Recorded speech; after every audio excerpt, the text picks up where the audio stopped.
as I was saying. It's probably got enough. That's got some ink in it. Like that, that's fine. Press the tail button.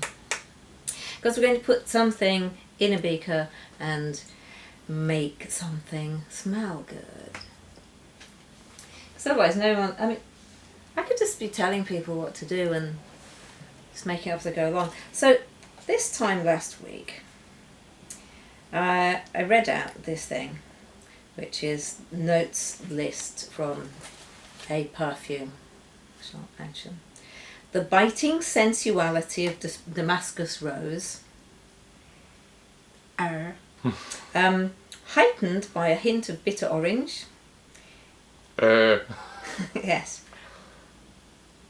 It's like orange. I wanted to be a sweet orange, but I turned out bitter. Life has done this to me. Delectably enveloped in Venezuelan tonka bean. That was it. So, what I have brought is biting rose. I brought Rose Ultimate Extract, which is a really lovely material. It's a natural rose, but it's upcycled. It's out of the leftovers of the first production. And I also brought Dorinia, which is a rose base, for which see the second film we ever made. And I brought the bitter orange essential oil. These are all diluted in ethanol ready. And I brought the coumarin, which is the smell of tonka beans. So if it says in the fragrance, which is as widely distributed as that particular one, that it's the smell of enveloped in Venezuelan tonka. I don't think there are enough tonka beans coming out of Venezuela to fill the bottles, and coumarin is the aroma chemical that makes tonka beans smell of tonka beans. Mm-hmm. So it's most likely coumarin. So if somebody were going to come into the studio and say, I would like to make that smell, they would naturally go towards these materials. Or at least they go towards the coumarin, and I steer them there because the coumarin's £80 a kilo and the tonka's 8,000. But it wouldn't make the smell of the perfume. So I thought I would talk a little bit about materials which have what's called a low slope of psychophysical function, except hardly anyone mentions that. I found it in Kalkin and Jelinek book, of course. And single aroma chemicals can have a low slope of psychophysical function, and what it means is that you put a certain amount in and it has a certain aromatic effect. But it goes in this kind of logarithmic scale. It's a very, very, very, very, very slow, low increase in smell according to how much you put in.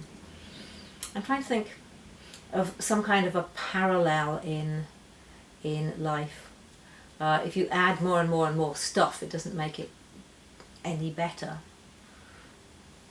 or any more. I can't think of one. What should I think of one? Macaroni cheese. Cheese, there comes a point when you just don't need to add any more cheese. Because it can't get any more. It's reached ultimate cheese. It's reached ultimate cheesiness. Says the vegan on the other side of the camera. Yeah. Or maybe just adding... Oh, I don't know. Anyway, let's try. I'm not even sure. It's so difficult to explain because I don't know if there are any parallels. We'll think. Or mattresses. The Princess and the Pea. Mm-hmm. Add one mattress, you get comfort. You add a second mattress, it's by no means the same as the difference between the ground and the first mattress. The difference between the ground and mattress number one is like, amazing. Mm-hmm. Add a second mattress, it's like, yeah, it's a bit more comfortable, but it's not twice as comfortable. It's not twice as comfortable. No, it's just a little bit more comfortable. It's possibly less comfortable. Yeah, you might all slide off and get a bit bouncy. Put 3 on, like, what's the point? 4, can't really tell. Yeah. But if those mattresses all had slow punctures, I'm thinking of camping here, like we burn them up, if they all had slow punctures, then during the course of the evening, as overnight, if you had 4, you'd still have enough air in not for it to have got uncomfortable. I think I found a very difficult parallel. Because if you add something like Hedione to a fragrance, a little bit will make it go poof, delightfully clear and light and fresh smelling. You add twice as much, it goes that much more pumpy. It doesn't go twice as pumpy. And certainly it doesn't go 3 times as pumpy when you put loads in. So why are some fragrances 80% Hedione? Because it makes them, doesn't make them smell any more Hedione.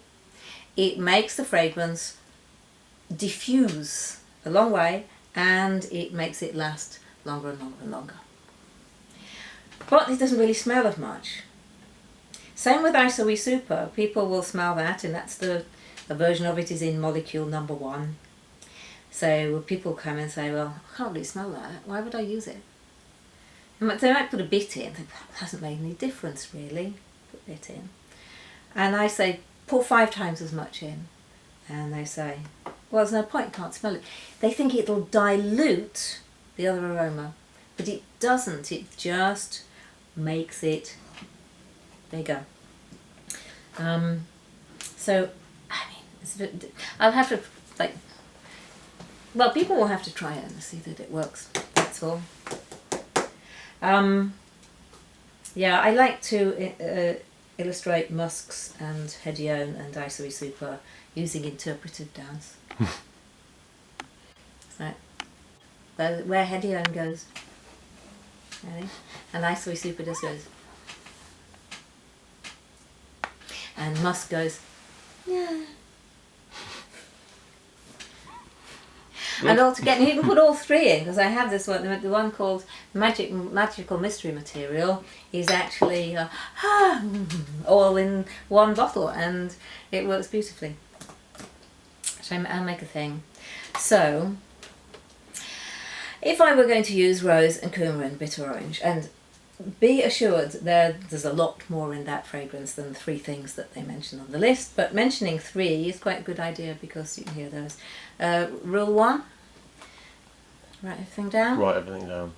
Rule 2, put the lid back on. I think 3 is really get to know your materials, and this is where this 3 comes was into. write everything down. 3 wasn't there? I thought 2 was. Wait. Have you already said write everything down? Yes. Oh yeah. That's rule number 1. Sorry, yeah. It's been a long day, It has, yeah. Done a lot of orders. Thank you. Okay, let's try this. Okay, biting rose. It's not biting. I'm just taking the mickey. I'm going to put the lid back on because the ink will dry up. It's rule number 2. Rule number 2, put the lid back on your pen. Okay. So what we don't do is lift this off and sniff the bottle, okay? What we do is put it on the strip. And you don't have to order these. These came from the nice people in York. You tend to bend the ends up so that they don't stick on the table. If you've got a really nice posh table, the alcohol might spoil it, and if you've got a messy table like mine, it might pick up stuff on the surface. So, Rose Ultimate. That's just the way I pronounce it, as if it were a Bond villain. Yes, no, that's a good name for it. Rose Ultimate. Okay, so have that. It smells a lot like rose, absolute, in fact. Retronasal olfaction. This is a note for Scott. Retronasal olfaction is take it in through the mouth and out through the nose. Is the way that we taste aromas, sort of, when we experience aromas in flavour. So, we have a rose. We have bitter orange. Let's just get these out. Bitter orange. You know, I said it wasn't going to take long.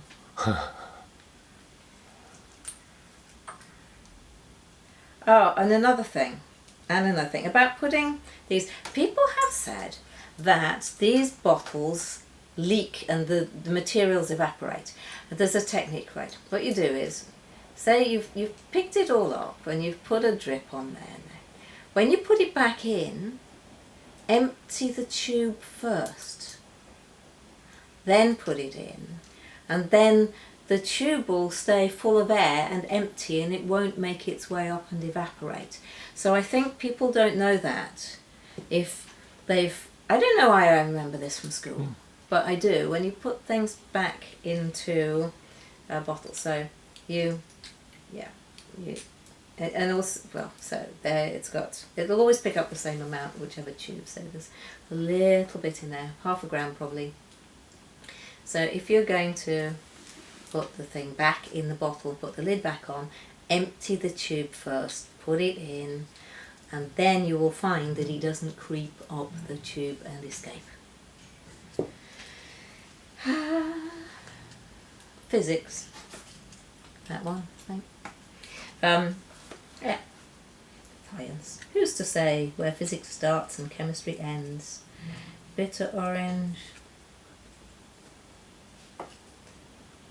My maths and physics teachers used to argue all the time about which was which. Physics just being applied maths, and it's all maths really. It is really. It is. All life. Okay. It's maths with prettier ideas. Maths is, I know, physics is more practical a lot of the time. Oh, until you get to, Quantum. Your quantum, yeah. Anyway, so, bitter orange, you cannot use a lot of this because of the furocoumarine's phototoxic bitter orange, so it's quite heavily restricted. So we won't use masses, and afterwards I will have to check the... It's really nice though. But it is, isn't it? Really nice. Marmalade. Oh, it's really nice. This is Paddington Bear favourite aroma. I would venture to suggest here with his marmalade sandwiches. It is lovely. I mean, there's so many citrus. I want to make a film just on citrus fruits, but I'd probably have to send out a kit. So what I did there, squeezed the tube, got the material in, putting coumarin on the strip, empty the tube, put the lid back on. People don't know that that's important. I think I got a comment after one of the films I was using these. Don't you find the stuff escapes? Thinking, no, why would it? But also, we're in this building, it's not exactly hot, is it? Coumarin. So this is that material, first isolated and then synthesised by William Perkin, whose photo I might have here, if I remember correctly. Is Perkin? Here he is, looking quite elderly. William Perkin first synthesised the colour mauve, not pronounced mauve, not then anyway. My gran was Victorian, she pronounced it mauve. That he synthesised that first, made a lot of money, and then went on to do all kinds of other interesting things, including synthesising coumarin and changing the face of perfumery. The smell of perfumery forever. So, how would I put those together?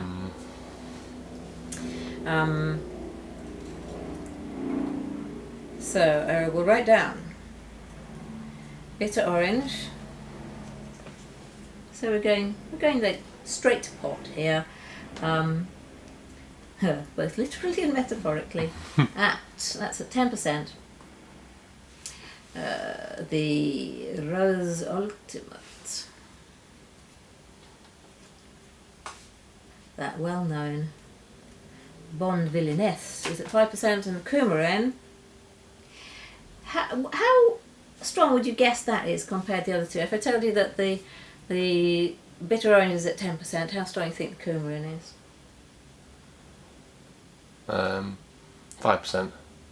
2.5, because it's really, you knew what I did there, but even more so because it's quite strong. So I tend to have my dilutions, so I think they will have equalish impact, so I can use them at... That's a good nugget of advice. Thank you. So for example, the Hedione here is at 15, and I could probably have it at 30. Hmm. But, right, so if I wanted to make this reasonably balanced, let's say, I'm just going to put in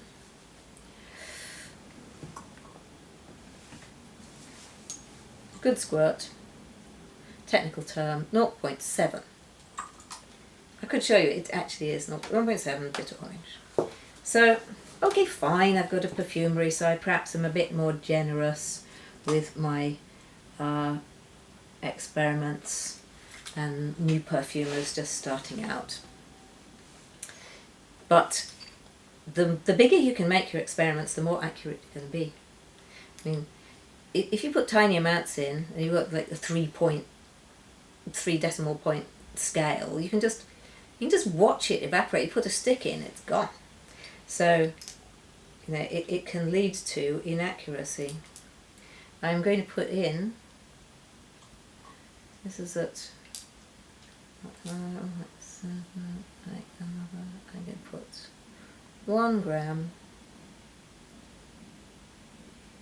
of the Rose Ultimate. Write it down. Put the lid back on already. And coumarin, well, that lasts and lasts. I'm going to go with 1.5. And this, of course, I just pressed tear. I could alter this, you know. This is experiment number 1. If I decided, that I wanted to, you know, actually launch this as a fragrance, I would do the whole work on it. 0.5. So what I tend to do, normally, if I was going to plan this properly, I would have 1 column for my plan, so I know what I'm going for, so remember, then another column for what actually happened, then I probably have a 3rd column for my next experiment. So I have this small amount, 2.2 grams of that particular aroma. Those things blended together in the proportion I think would kind of do okay. We could do the maths on it. I can go and dip a tiny amount because I don't want to ruin the proportions. Well, it won't, but even then, it's 0.01. Here you go. Sorry. Thank you.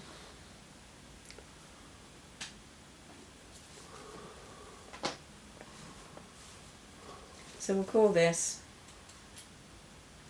Bond Villain. That's really nice. This is the Bond Villain Accord. God, I'll probably get sued or something. No, it's named after Bond Street in Ealing. Oh yeah.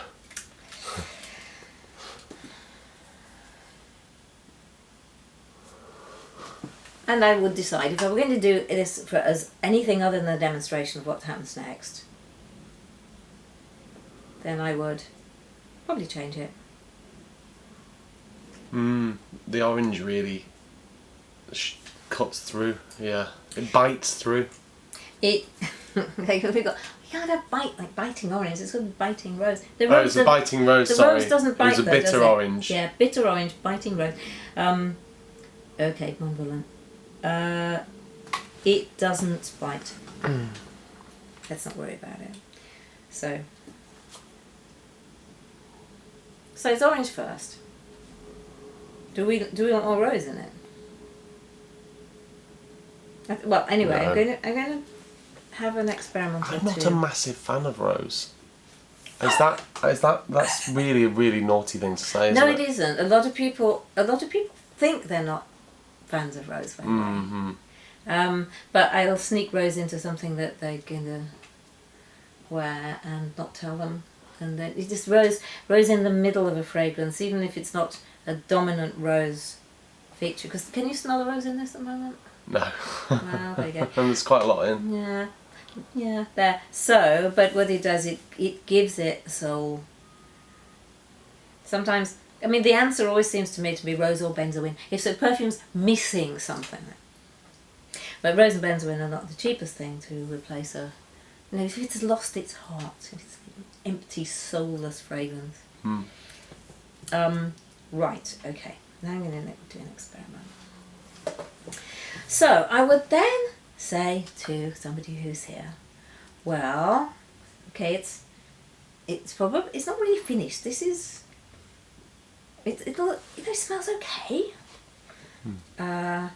It's certainly not legal with that amount of bitter orange in it, but how about we put some Hedione? And this is what happens. We will get this. And I'll dip the ISO super at the same time. So you could write it yourself if you like. Yeah, you don't need to write it. Save a bit of time. So this is Hedione Methyl Dihydrogenate, which was extraordinarily expensive at the time it was first used because it had just been developed. A lot of people spent a lot of money making it happen, so when things are first made, they're expensive, and then when the patent wears off, yeah, there goes the price. So Hedione, you smell that and you think, really? What? I smell it more and more the more I've done, but 10 years of doing this, and still Hedione sort of like, is it really there? Sometimes I think I've forgotten to put it on a stick, but then other people around the room at the point when this room used to be full would say, oh yeah, it smells like flowers, or it smells like citrus fruits, but it's very ethereal, I think. So, and I will say, well, put that in your fragrance, and the response I get is, why? Because it doesn't really seem to do anything. So if I were to take, did I bring it? Oh, we've got pipettes. All right, I'm just going to pour a little bit in here. So tear on that one. I'm just going to pour a smidgen of our blend.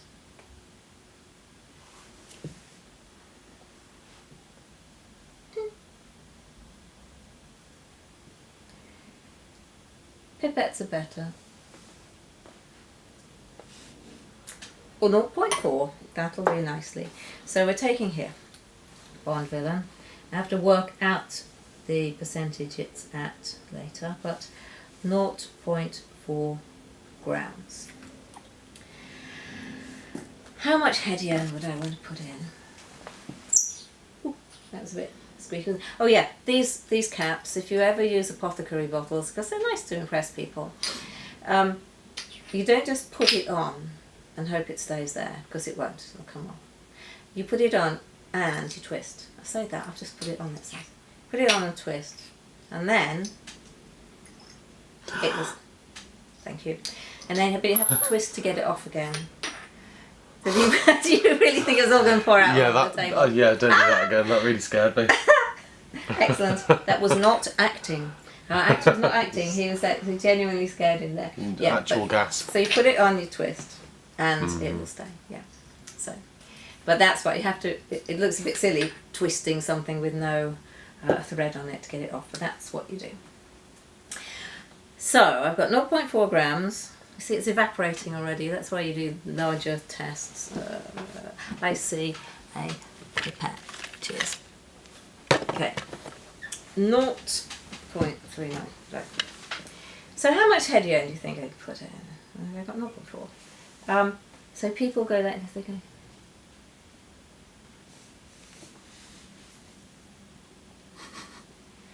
is that enough? Because they're afraid that Hedione, because they can't smell it. Well, I'll put 1 gram in. Well, actually, I've just put 0.1 in at the because that's what happens. Somebody goes, I don't really want to because it doesn't really smell. And what if it stops my lovely creation and it'll make it weaker? Hedione, 0.1 grams. And it's at 15%, by the way, so it's quite strong. But, so what it does to our thing, so it's now, the Hedione is, well, because it's at 15%, it's going to be about 20% of the fragrance. So smell this now. So this is BV plus H.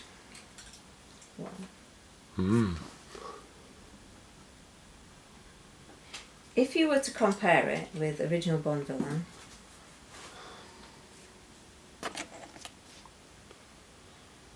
okay, this one hasn't dried very much, but there's not much on it. For me, because I sing songs of the scents, the original is and this one is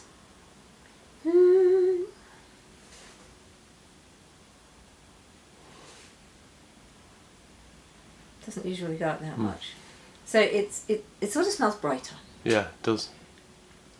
If I were then to say, so put 0.4 in, we put 0.1. I'm tempted to put a gram of Hedione in. So I put 0.1 in already. I'll put 0.9 in. So that will take it up to a gram. And I know that there would be people in the room who'd be, oh, you're going to spoil it. You're going to make it smell less. But because what Hedione does is it doesn't add extra smell, it adds character. What it does is it's as if it blows air into your little flat fragrance and makes it more substantial. So this original little flat balloon, this balloon with air in. So now you can play games with it and kick it around the garden. Well, metaphorically speaking, but it does something. It lasts and it's got substance. And you'd think maybe you'd have diluted the rose and the bitter orange and the cumin aromas. However,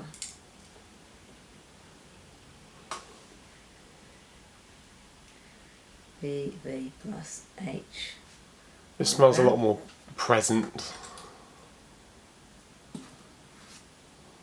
It's just it's a lot more there. Substantial. It's bigger. Yeah. Wow. And also it's more legal. That's another thing. It's actually a lot safer because when we looked at the Hedione, looked at the Charisma a couple of weeks ago. Yeah, it actually smells like a perfume. That smelled like a mix of nice things. This smells like something you'd expect to find down the shops. So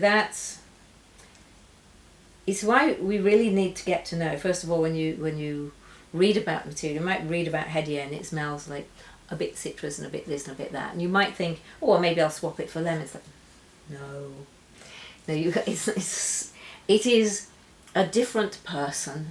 It'd be like saying, can I swap those two people? They could change roles. They've both got blonde hair. And the answer is no, you can't, because one is a 2-year-old toddler splashing about in a muddy puddle in their wellies, and another one is a 54-year-old concert pianist. And just because they're blonde, you can't swap their situations and expect to get the same action. I mean, the concert pianist might like playing in the muddy puddle, but no way you're going to get the 2-year-old performing the Rachmaninoff piano concerto. So that's a bit of an extreme example, but Hedione doesn't really swap with anything. It's magic. What other materials do such things? I mean, so we just put in this. We had 0.4 grams of the Bonvillain, 1 gram of Hedione at 15%, so essentially like 2 grams, 5 times more. The Hedione has not overtaken or dominated or diluted the original aroma. It has grown it and boosted it and made it more significant. It's made it clear. And it really has. Yeah, and higher.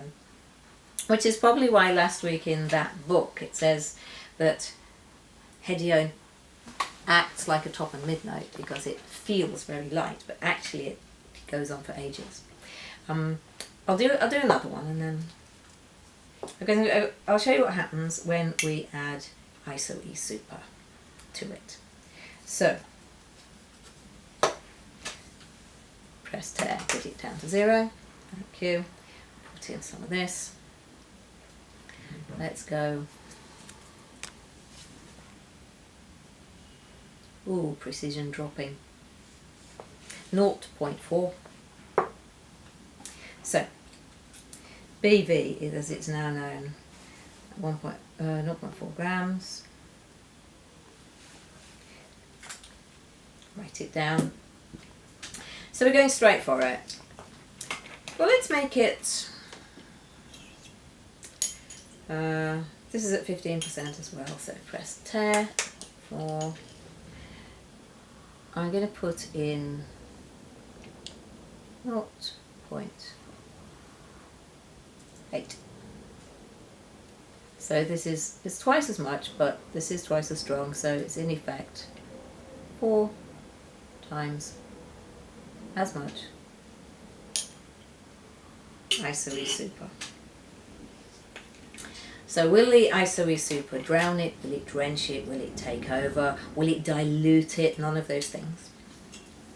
But that's always the feeling. It's intuitively people think, but that stuff doesn't really smell. You can put it, you can spoil it, not smell anything.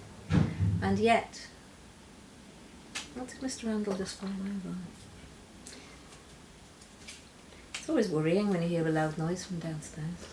Mm. But there weren't any yells, so I think we're probably okay. Harsh. So this, oh, I forgot to write it down. ISO-E Super. At 15%, 1.8 grams. Effectively 4 times as much. So in the formula, we're talking about having 80% ISO-E Super. So I am overdoing it a little bit here, but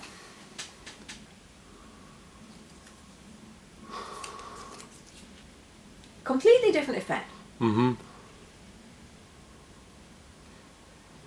Yeah. It's difficult to describe really, but it is definitely, yeah, I've made that better. ISO-E Super does realize this better. This is just, I'm going to take your thing, I'm just going to make it better. Mm.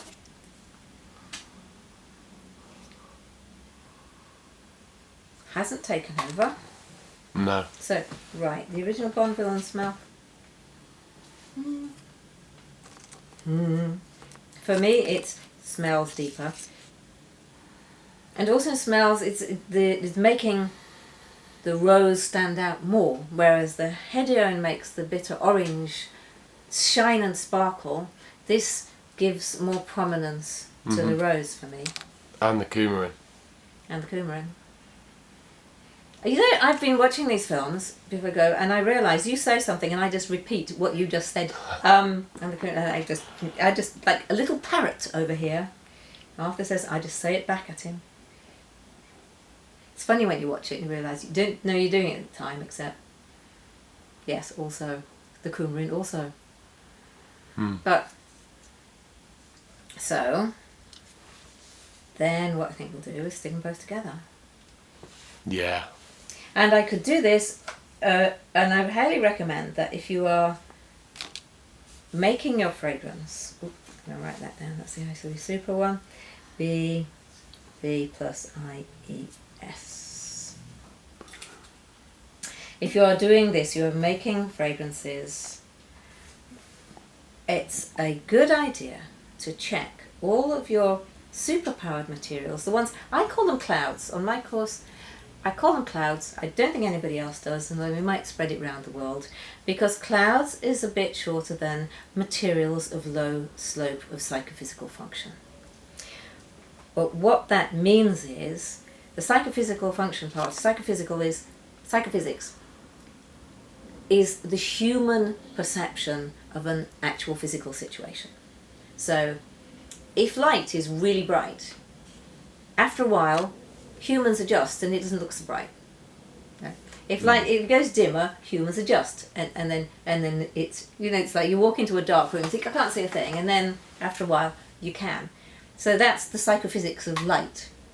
The psychophysics of smell, we're talking about investigating these materials, and you can only investigate single molecules, right? When you add more, how much does a human perceive?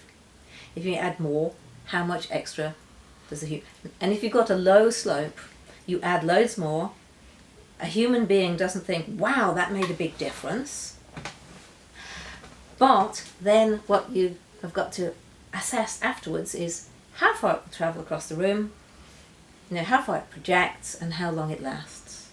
So if you're going to want one of those fragrances which lasts forever and powerhouses its way across stadiums, then you look at materials of low slope. Now you might ruin your creativity, that's a whole other story, but a certain amount of these materials, they don't probably spoil your fragrance, they probably just enhance it, and they certainly don't dilute it. So, right, ready?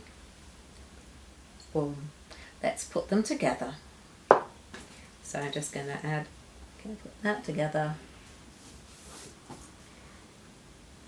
Bon Villain Supreme, it's now called.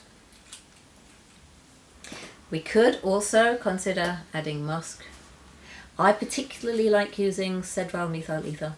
It's sometimes called methyl cedral ether, trade name Cedramber. It's much more expensive than Hedione and Isoe Super are, Cedramber. So it's not quite as popular. And even it's recommended use in the books. When those formulas we're talking about, recommended use is 2% officially, but it doesn't mean it's restricted. It's just like that's as much as the manufacturers dare say, because it costs a lot of money.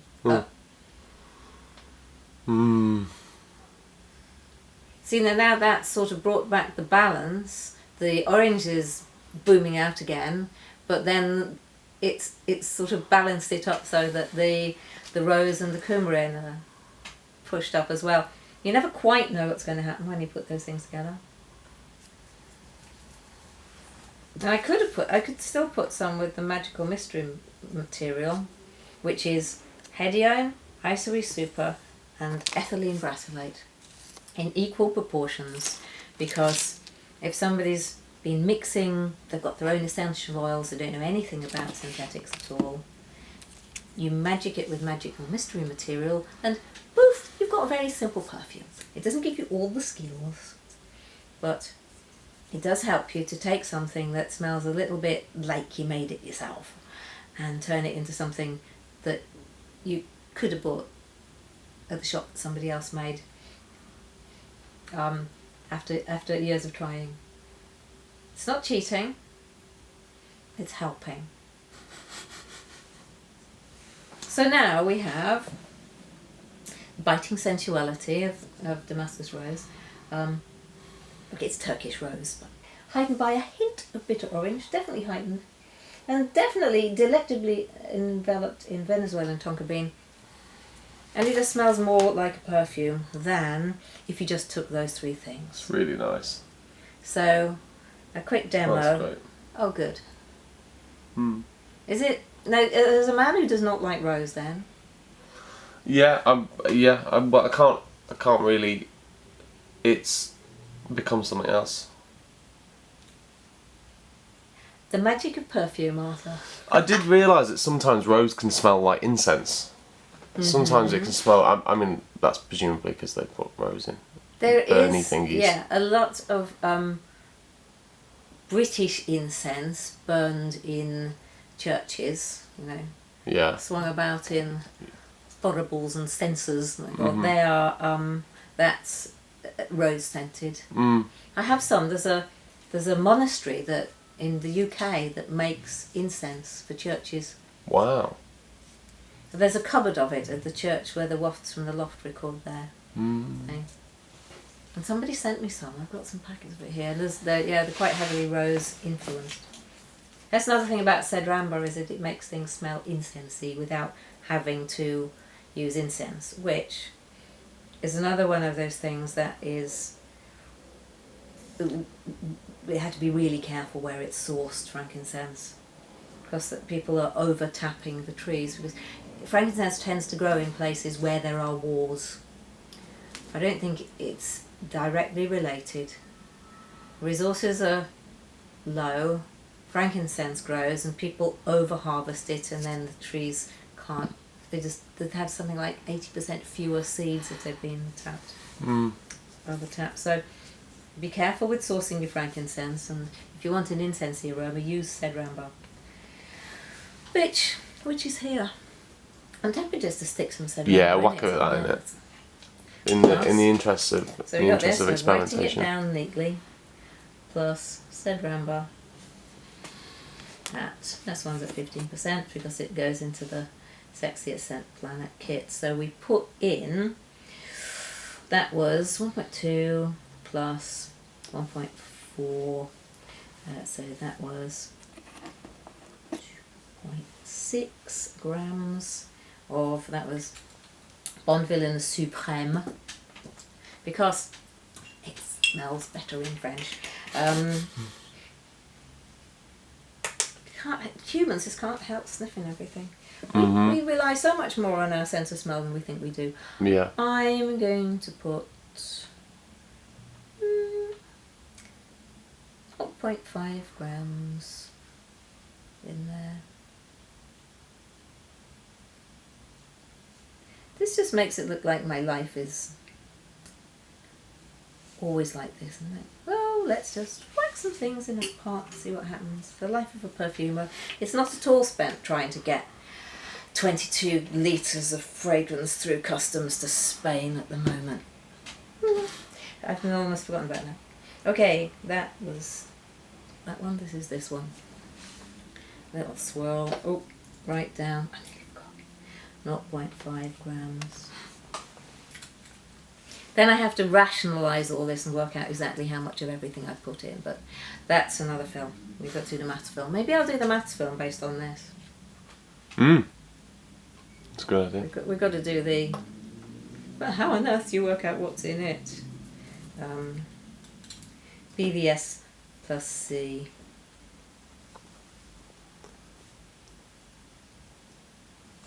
And... you know what'll happen? Somebody will want to smell it. I'm going to have to make some.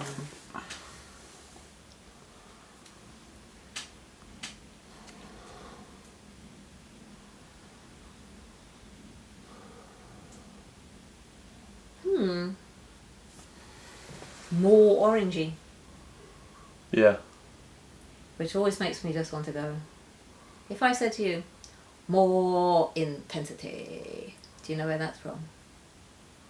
Yeah, yes. I keep doing it. You have. More intensity. It slips my mind though. Lost in translation. That's it, yeah. Santori time. When they're, yes. Yeah.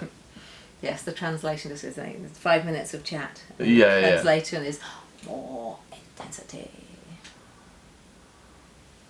What a good film. Yeah. This is great. It's alright. You've just been obviously working downstairs with white birch, and so sometimes I get a whiff of white birch off the strip from your hand. Because it's, you're right. My hand smells of white birch. Yeah. So I've smoked with the other hand. I'm sorry about it. That is, of course, That's a terrible thing to do. Really, really nice. Come up, but forget to wash my hands after. I mean, I didn't touch the blinking white birch. I just had the bottle, but it gets blinking everywhere. So actually, it's like if I waft the white birch at the same time, I get the burnt. Like I'm hiding that hand.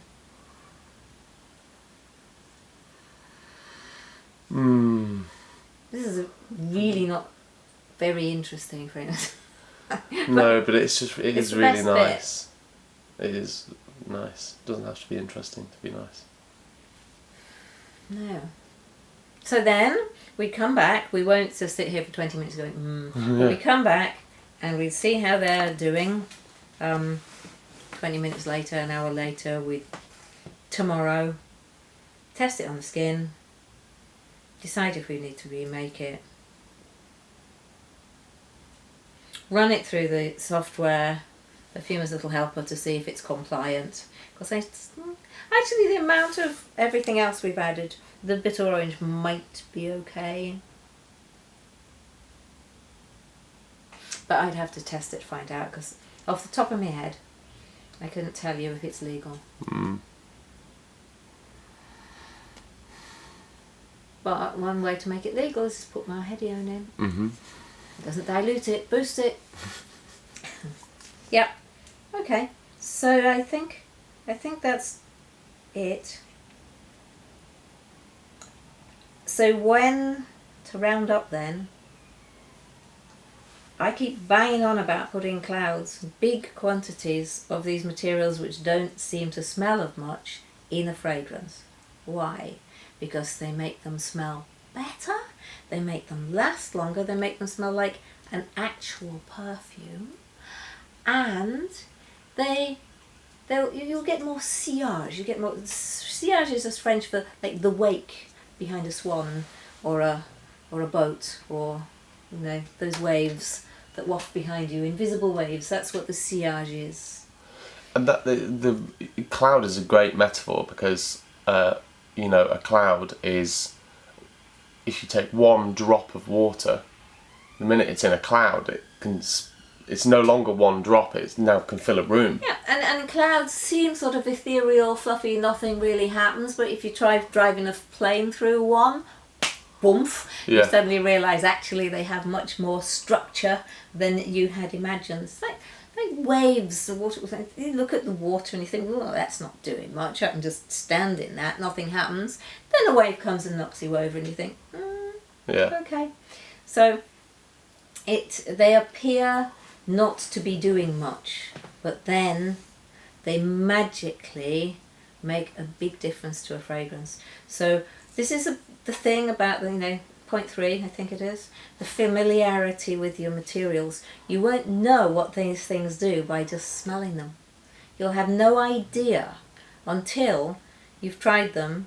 So you just put them with bitter orange. You just do these tests. You take a rose, or if you don't like a rose, take your jasmine. Or I like rose now. Okay, good. Take it back. I'm sorry, Rose. Sorry, Rose Ultimate. You've just experienced it in the wrong way. Yeah. In the past, I think that's what it is. A Rose Ultimate. So take your cedarwood. That was quite squeaky. Anyway, take your cedarwood, put it with Hedione, put it with more Hedione, put it with more Hedione, see what happens. And then take it and put it with the musk, and then put it with Cedramber, and then put it with Isoe Super, and see and learn and observe and note and write it all down. Then stick them all together and see what happens, because you won't know just by smelling them. And if they all sit on pretty rows, all labelled according to what they smell like, get them off the shelf and use them. Mm-hmm. What, I think I'll wear it. Mm. Me too. You can have it. Oh, bug spray. Okay.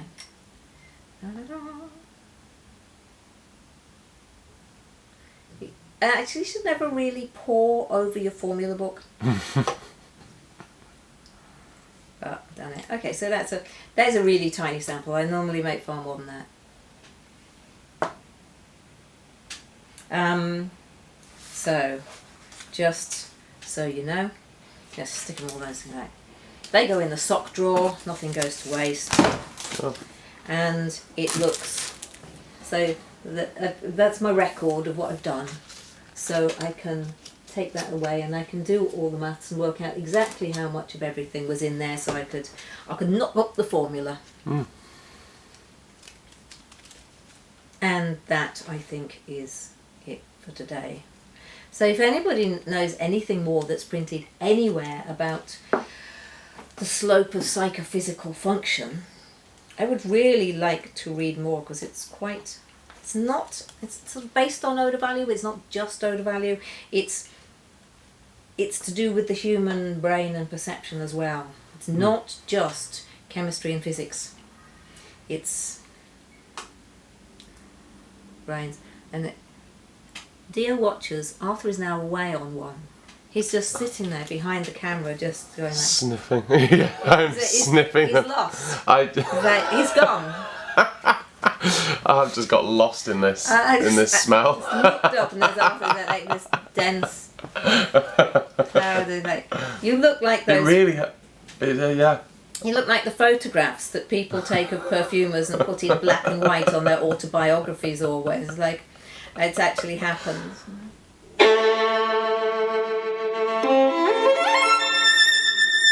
Great, that was a good one. Good, thank you. I enjoyed that, I learnt a lot. Well, if you did, then fingers crossed. Yeah, it's all right then.